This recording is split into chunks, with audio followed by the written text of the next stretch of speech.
Selamat pagi, kami dari tim Polres Rumah Sakit Umum Daerah Sandiwani akan melakukan simulasi di ruangan bersalin.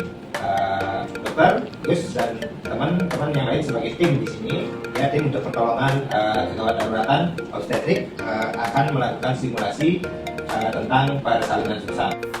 Persalinan letak sungsang dibagi menjadi dua, yaitu persalinan perabdominal dan persalinan pervaginam. Persalinan pervaginam perlu peragaan khusus karena angka mortalitas yang tinggi. Persalinan pervaginam dapat dibagi menjadi tiga, yaitu yang pertama, persalinan spontan BRAH, di mana persalinan menggunakan tenaga ibu saja, penolong hanya memfasilitasi. Yang kedua, manual aid, persalinan menggunakan sebagian kekuatan ibu dan sebagian tenaga penolong. Yang ketiga, total extraction, di mana persalinan dibantu penuh menggunakan tenaga penolong.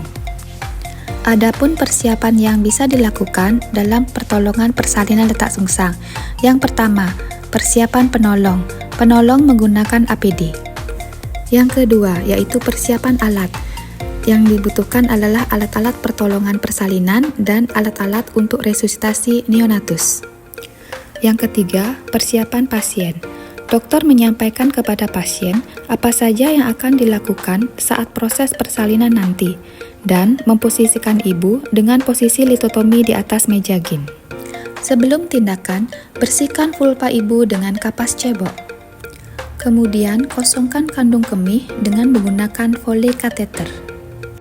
Persalinan sungsang spontan BRAH ada 3 fase, yaitu fase lambat dimulai dari bokong sampai tali pusat. Yang kedua, fase cepat dimulai dari tali pusat sampai dengan mulut. Yang ketiga, fase lambat, yaitu lahirnya kepala, karena berisiko tinggi terjadinya perdarahan intrakranial.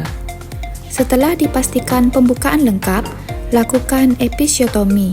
Pertolongan dimulai setelah bokong nampak di vulva dengan penampakan sekitar 5-6 cm di depan vulva, sambil meminta ibu mengedan secara spontan. Suntikkan 5 unit oksitosin secara IM untuk mempercepat proses fase cepat dan kendorkan tali pusat bayi. Pegang bokong bayi menggunakan kain agar tidak licin.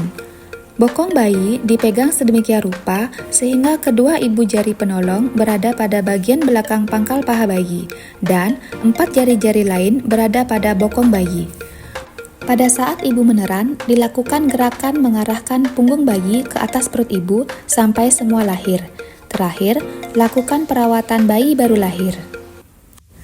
Teknik manual aid dilakukan dengan indikasi di mana persalinan secara spontan mengalami kegagalan akibat macet saat melahirkan bahu atau kepala.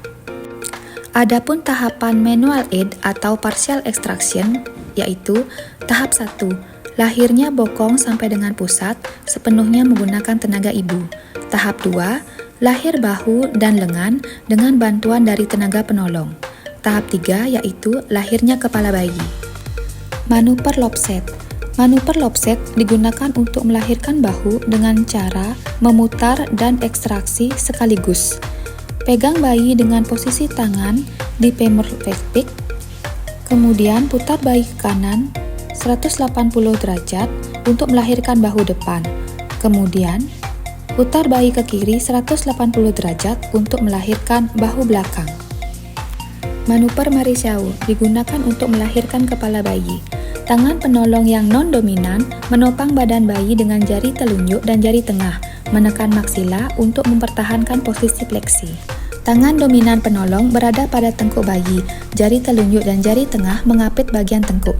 Asisten dapat membantu dengan memberikan penekanan suprapubik. Kepala bayi dilahirkan dengan tetap mempertahankan posisi fleksi. Kemudian angkat badan bayi sehingga punggung bayi mendekat ke perut ibu.